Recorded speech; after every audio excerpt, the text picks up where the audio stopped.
ঢাকায় সিনেমার চিত্রনায়িকা নিপুণ আক্তার অভিনয় ক্যারিয়ার তেমন সমৃদ্ধ না হলেও নানা বিতর্কিত কর্মকাণ্ডের কারণে আলোচিত তিনি।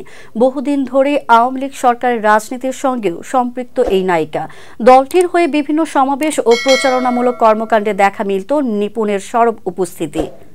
যদিও সরকার পতনের পর এক প্রকার গা ঢাকা দিয়েছেন তিনি, দেশে আছেন নাকি দেশের বাইরে চলে গেছেন সেটাও নিশ্চিত নয়।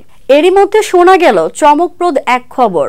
2013 সালে বিএনপি চেয়ারপারসন ও সাবেক প্রধানমন্ত্রী খালেদা জিয়ার বায়োপিক তৈরি করেছিলেন কিংবদন্তি গীতিকার, প্রযোজক ও পরিচালক গাজী মাজহারুল আনোয়ার। প্রায় 11 বছর আগে নির্মিত আপোষহীন শিরোনামের সেই সিনেমায় খালেদা জিয়ার চরিত্রে গোপনে শুটিং করেন নিপুণ। আওয়ামী লীগ সরকারের পতনের পর নতুন করে সেই সিনেমা আলোর মুখ দেখার সম্ভাবনা তৈরি হয়েছে। সিনেমাটির মুক্তির পরিকল্পনা করা হচ্ছে বলে জানিয়েছেন অভিনেতা হেলাল খান। এই সিনেমায় জিয়াউর রহমানের চরিত্রে অভিনয় করেছেন তিনি। এ বিষয়ে গণমাধ্যমকে অভিনেতা জানিয়েছেন, সিনেমাটি মুক্তির ব্যাপারে অবশ্যই বেগম খালেদা জিয়ার সঙ্গে একবার দেখা করতে চান। তিনি বলেন, ম্যাডাম অসুস্থ, এই মুহূর্তে এটা নিয়ে কথা বলাটা ঠিক হবে না। তিনি সুস্থ হলেই ছবিটি নিয়ে তার সঙ্গে আলোচনা করব। তিনি যে সিদ্ধান্ত নেবেন সেটাই হবে।